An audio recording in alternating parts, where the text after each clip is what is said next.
Yeah, good to see everybody.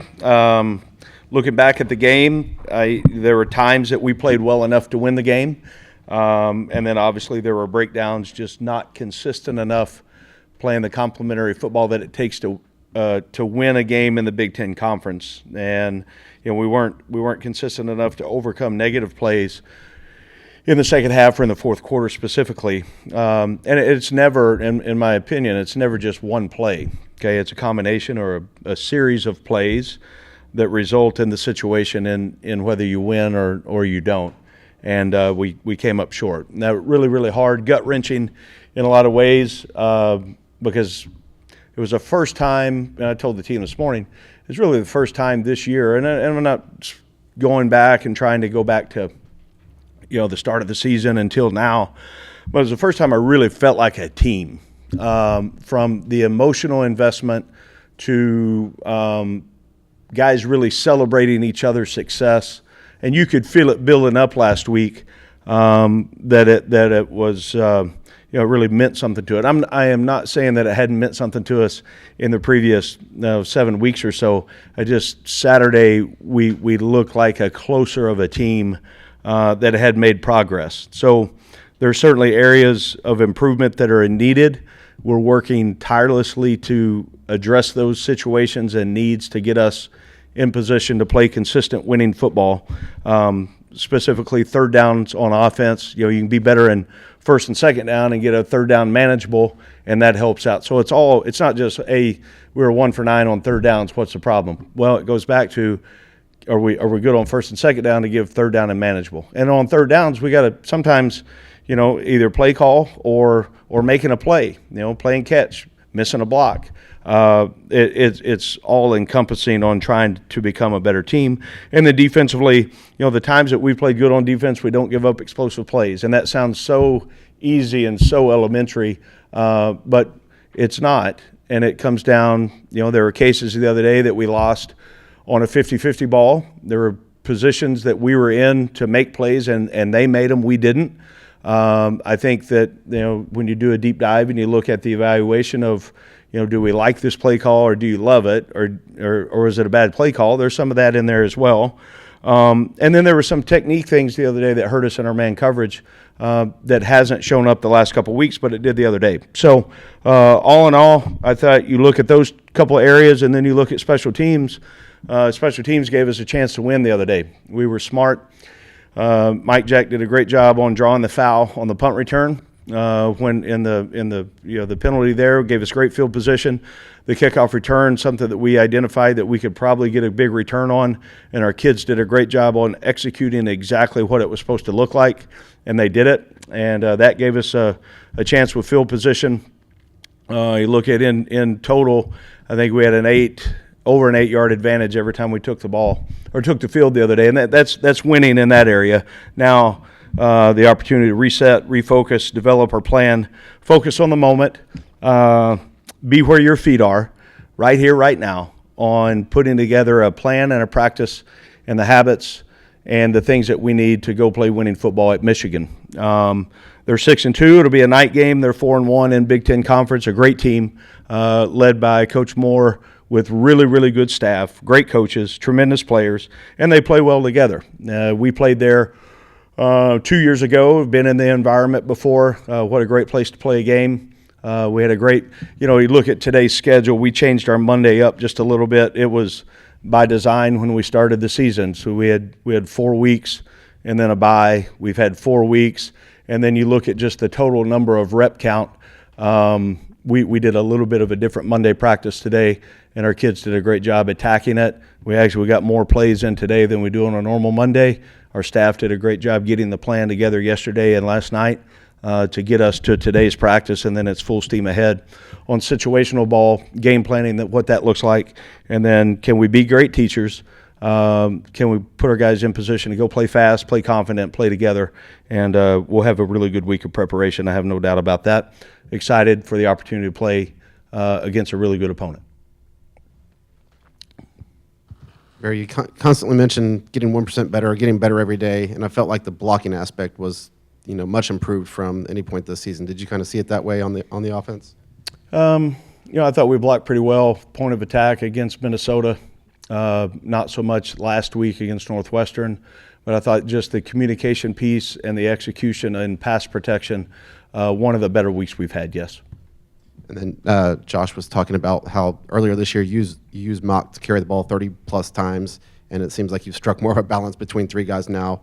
What's the dynamic there where they all offer something different, but you want to keep everybody fresh throughout the course of a game? I think it's been big for us. You look at the ability to spread the carries a little bit, to spread some of the things that we're asking them to do in the pass game. They've all responded really well. They give us advantages in certain situations with play calls.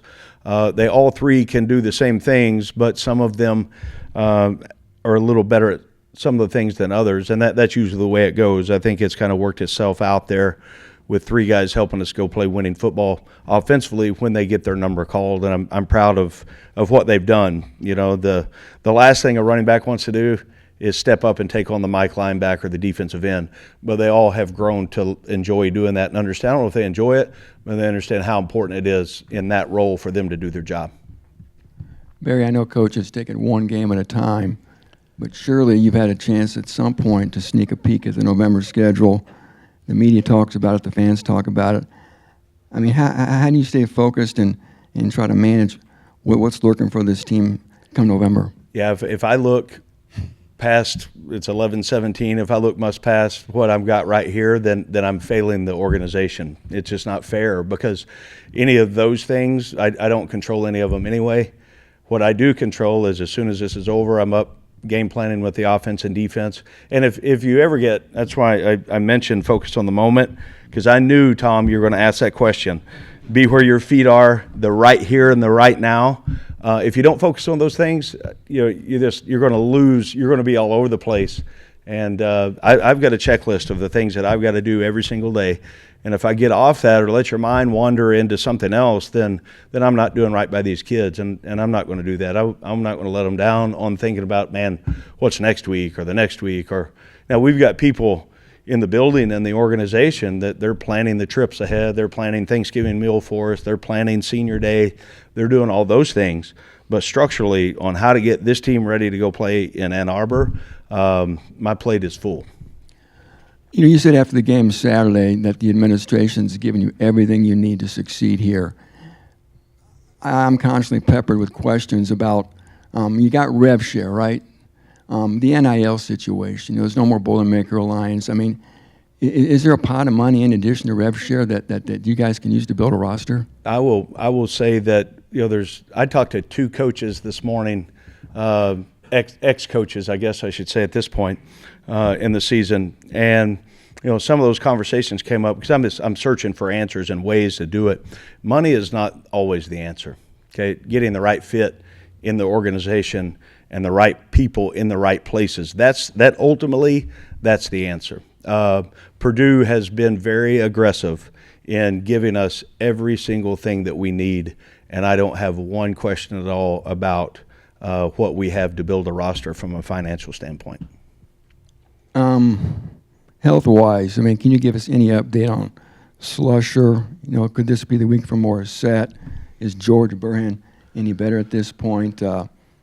Just some, I guess, the guys have been dealing with stuff. Slusher was limited today, but practiced. He's on track, would be my belief.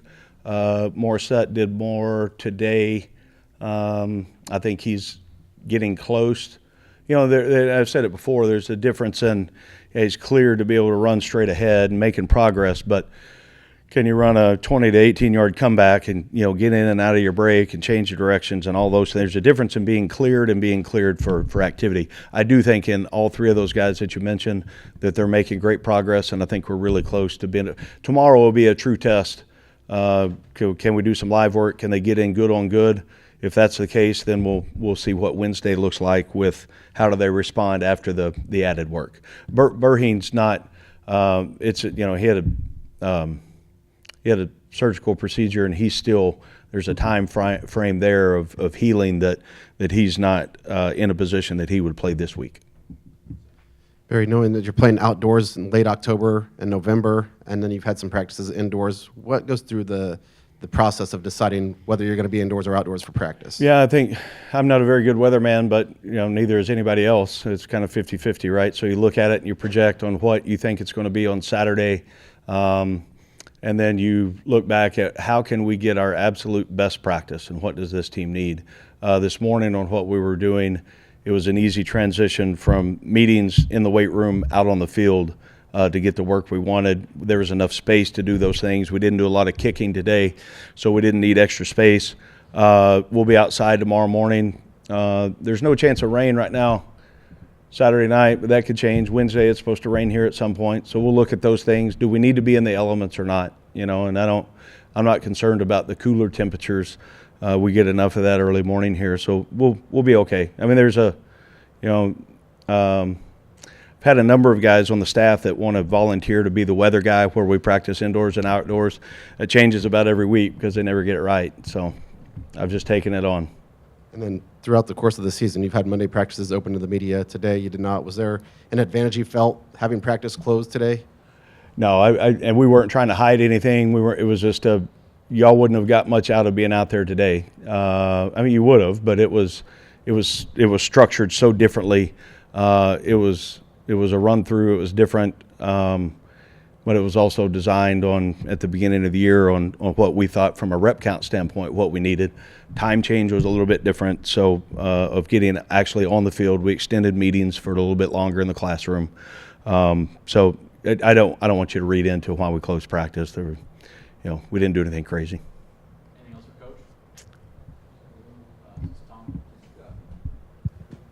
Tom? I forgot you guys did play in the big house. Just what that environment's like and relating it to maybe some of the guys on the roster who haven't been in that type of an environment. Yeah, I think in its conference, I mean, every single week, Ross-Ade has become, and I knew it would be, my favorite place to be in the world. And then you look at the environments and the opportunities you get to take a team in an away game when they're I'm sure we'll sell it out. What a great historical venue that will be. We were there 2 years ago, like I mentioned, so we got a feel for it. They're loud. They're smart fans. They know when to cheer, and so we've got to create our own energy. We've got to make sure that we have elite focus in the snap count and all the different things to be able to execute the play call. And then once you get into that, the distraction control piece of how we approach things as a team is so important. Don't worry about all the people in the stands. They're not playing the game. Okay, don't let them play the game. Let's line up 11 on 11, go play ball.